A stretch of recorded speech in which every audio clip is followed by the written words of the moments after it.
Well, folks, the Game Award nominees are in. Nintendo has taken home 15 nominations. Let's talk about what they were nominated for, cast our votes in the actual polls, because you can cast your own vote, and talk about some things that were potentially snubbed in the process. Let's get into it. Hello there, everyone. Welcome back to the channel. My name is Botox Games. I thought it'd be fun to do a video going through every category of the Game Awards this year and voting on each category. Of course, talking about things that I think should have been nominated, maybe I don't think should have been nominated, although I think that's a little bit mean-spirited. I don't really want to do that. I do want to talk about things that I think should have been nominated, and my buddy Andres Restart made a fantastic point on Twitter. Why is Metroid Prime Remastered not nominated for anything? It is the 5th highest reviewed game of the year. I think the Game Awards kind of, there needs to be some sort of change made to either the categories or how they differentiate things, I guess. I don't know, because like Resident Evil 4 Remake is nominated for Game of the Year, and I think that's fine, and I definitely didn't have an issue with RE2 Remake being nominated in 2019. In fact, that was probably my Game of the Year that year, next to Sekiro. But RE4 feels a little bit more one-to-one, so I feel like in other years that wouldn't have been eligible. But then Metroid Prime Remastered, I don't even like Metroid Prime that much, but come on, that team deserves some sort of praise for what they did. If it's not to celebrate the developers, even if it is an old game being completely redone, then I don't know. I feel like that's, I don't know, there's something missing from the Game Awards. So that's the first thing I want to say. I really feel like we need some sort of like remake or remaster category. There were so many great remakes and remasters this year, and I feel like that's just going to be the standard moving forward. Maybe some years we'll have less, but I mean, that's the case with like the fighting game category. I remember one year they nominated that One Punch Man game, and it's like, okay, well, obviously that's not going to win, but they had to nominate it to fill out the gaps. I think remakes, I mean, this year alone we had, what, Dead Space, RE4, you could have done Metroid Prime Remastered, you could have done the Kirby Remake, Advance Wars, obviously it wouldn't have made the cutoff, but Super Mario RPG, I think there was an Age of Empires port this year. Like, there was plenty of stuff that could have been nominated for the remake or remaster category if they were to have one this year. I just feel like that's a missed opportunity. And let's be clear, Resident Evil 4 Remake would have won that category, but just some sort of nomination to show Retro some love, I feel like would have been nice. But anyway, let's go and start voting, and of course we'll talk about some more thoughts as we go through this. So they start us off with the big one, Game of the Year. Now I guess this video will be a little bit of a spoiler because I am going to do my own video going over my top 10 games of the year towards the end of the year. But my Game of the Year, in this exact moment, while filming this video, this could change by the end of the year. Obviously, I'm a Nintendo fan. I'm going to come at this from a Nintendo perspective. I have not played Alan Wake 2, I have not played Baldur's Gate 3, and I have not finished RE4. I love Resident Evil. I did beat Spider-Man 2, although I'll be honest, I was a little disappointed with the game overall. Not that the game's bad or anything, I just, you know, it's the fourth time I've played an Insomniac Spider-Man game, because I played Spider-Man Remastered in 2021. So I've had a pretty consistent stream of Spider-Man, and I think I'm just getting a little tired of it. That's just me. I don't think the game's any worse than the other ones, really, necessarily. I just wasn't, like, wowed by it. So for me, it is down between Mario Wonder and Tears of the Kingdom. Tears of the Kingdom is obviously a much bigger scale game than Mario Wonder, but I think I'm actually going to vote for Mario Wonder. Let me be clear, my votes are not what I think will win. I do not think Mario Wonder really has a chance of winning, although I would love to see that happen. The two clear frontrunners are Tears of the Kingdom and Baldur's Gate. I do ultimately think that Tears of the Kingdom will probably take it, because I think Baldur's Gate will end up winning a lot of other categories, but I'm going to vote Mario Wonder, although, like I said, that could change depending on the day. Maybe it'd be Tears of the Kingdom another day. Best Game Direction, awarded for outstanding creative vision and innovation in game direction and design. Okay, well, once again, haven't played Alan Wake 2 and Baldur's Gate 3, which is going to be a running theme for a lot of these categories, so, you know, take my opinions with a grain of salt. Spider-Man 2, I would argue, doesn't deserve this at all. Like, as I was just saying, it is more of the same. Not necessarily a bad thing, but innovative game design? I don't know about that. I don't know about that at all. Mario Wonder does a lot of really cool stuff with the Wonder Flowers, but I think in terms of a game that impressed me a lot this year, I mean, you know, once again, it's depending on the day, I might choose a different answer. I would say for this one, I would choose Tears of the Kingdom just because of Link's abilities in that game. I thought were just really impressive. The sky, what you can do in Tears of the Kingdom is something I have not done in another video game. So I would go with Tears of the Kingdom for this one. Best narrative for outstanding storytelling and narrative developments in a game. So I've only played 2 of these, and I've only finished one of them, being Spider-Man 2. I feel like if I were to play Alan Wake 2, it would probably be my pick. I do like Control, and I like what Remedy kind of, I like Remedy's vibe, but from what I've played, I would definitely go with Final Fantasy 16 over Spider-Man 2, easily. Best art direction for outstanding creative and or technical achievement in artistic design and animation. Love to see Hi-Fi Rush get nominated. It actually got quite a few nominations. I love Hi-Fi Rush. Definitely one of my favorite games of the year. Best art direction, though, yeah, I would say it was between Hi-Fi Rush and Liza P. Even though I haven't played Liza P, but I've seen a lot of footage of it. I think that game looks beautiful. I would actually go with Hi-Fi Rush on this one, I think. I really like what they did with this. Pretty unique style, too. Tears of the Kingdom, I love the way that game looks, but it is Breath of the Wild again.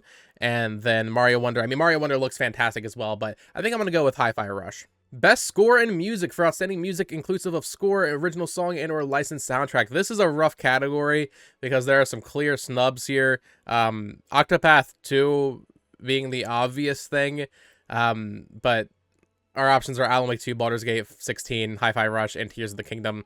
Tears of the Kingdom, I love the music in that game, but it's not quite like to that scale.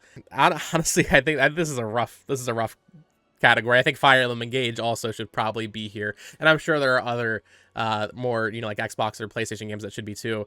I think Starfield, right? Doesn't Starfield have like a pretty good soundtrack? I'm gonna go with Final Fantasy 16 for this one. Best performance. I would, you know, I haven't played Jedi Survivor, but between Ben Starr and Yuri Lowenthal, because of those are the two games I've really played here, I would go with Ben Starr for Clive. Nothing against Yuri's portrayal as Spider-Man either, by the way. I think they both did a great job, but I just think Ben Starr was a little bit more of an impressive role. Plus, it was my first time seeing him in that role, of course. This is actually an interesting category for me because this is the first year I've ever played a Diablo game, which I always thought was like super kind of overwhelming, and a Street Fighter game. I'm going to give this one to Street Fighter 6. I know accessibility, that can mean a lot of different things. For me, Street Fighter 6, just from the core word of accessibility, I'm not talking about like the Xbox Adaptive Controller or anything like that, but just from like a player standpoint, being able to get into Street Fighter 6, the simple button combos they did for Street Fighter 6 were so nice. Definitely Street Fighter 6 for me. Best ongoing game. So this, I guess, is where we can talk about another snub on Nintendo's part here. Future Redeemed didn't get anything. I wasn't expecting it to, but, and this, it goes to like the whole idea of they need to have a remake category. They kind of need to have like a DLC category. When I think of an ongoing game, I think of Fortnite, I think of Genshin Impact, I think of Apex Legends, and I think of Final Fantasy XIV. I don't think of Cyberpunk 2077, because it's not a multiplayer game. I think best ongoing multiplayer game maybe should be its own thing, and then best DLC/expansion to be its own thing. The only issue there is maybe there's not quite enough big expansions every year to justify it. Like this year it'd be Future Redeemed and you know, Phantom Liberty, and of course Phantom Liberty would win. I don't doubt that, but I just wonder, like, you know, what else would be nominated.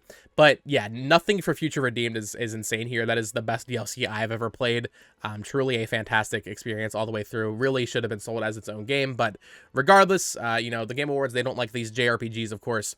So for me, out of these, I'm going to go with Final Fantasy XIV. That is my current addiction. I know there's some current drama with Endwalker going on here, but this is just, I mean, this is the game I'm playing right now, and I'm really enjoying it. So once again, I'm not caught up on Final Fantasy XIV, so I'm not sure how responsive they are to community feedback and all of that. I know Hello Games has won quite a few years in a row for No Man's Sky, but just because it's the game I'm playing, I'm going to give it to 14. Baldur's Gate 3, though, I would imagine Larian is pretty responsive as well, so I'm going to vote for 14, but that's just because I haven't done the other stuff. Best independent game. Yeah, let's not dive into this little topic right here. I see a lot of drama about Dave the Diver.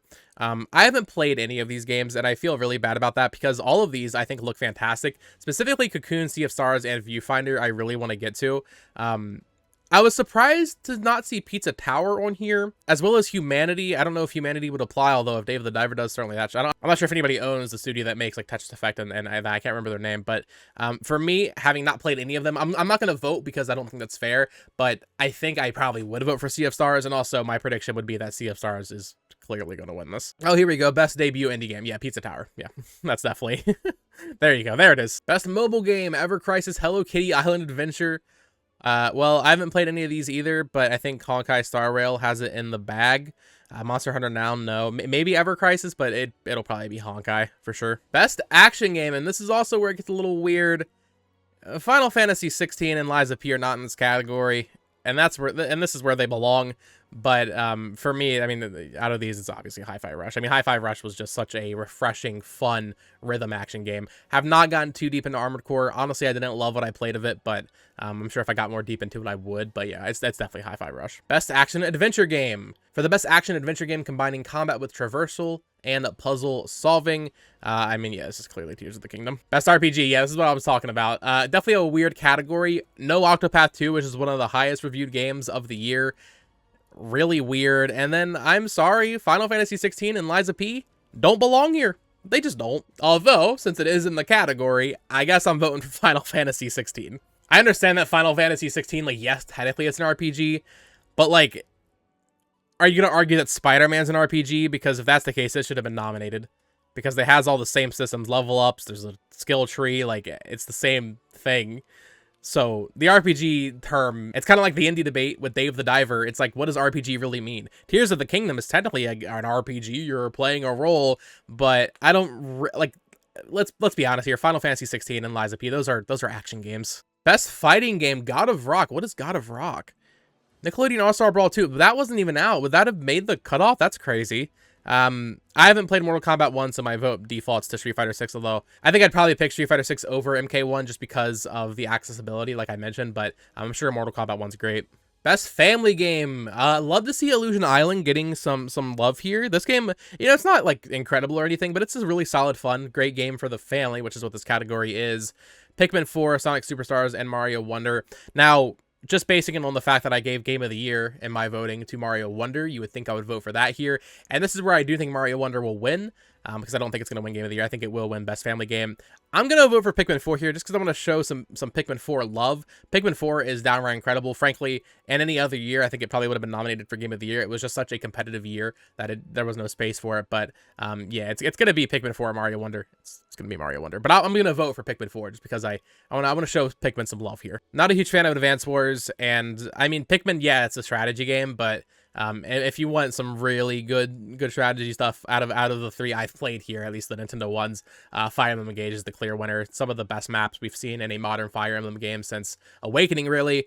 And yeah, I loved Engage, even though the story wasn't great. The actual gameplay of its strategy elements, that stuff was fantastic. Haven't played City Skylines, haven't played Company of Heroes, so obviously those caveats apply there. Best multiplayer, was very happy to see this one. For outstanding online multiplayer gameplay and design, including co-op and massively multiplayer experiences, irrespective of game genre or platform. And if you notice on the right there, Mario Wonder actually got nominated for this. I don't think anybody expected that. I would have certainly never expected that, but very happy to see it. I made a video talking about how I think Mario Wonder is one of the coolest online experiences I've had in a video game in a very long time. So of course my vote was going to that. I was blown away by the online multiplayer aspects of Mario Wonder. So it was just something I've never really seen before to that degree. I mean, Dark Souls is kind of similar with like the ghosts and the messages, but Mario Wonder took it to a whole new level. And yeah, I've really enjoyed what they did with the multiplayer in that game.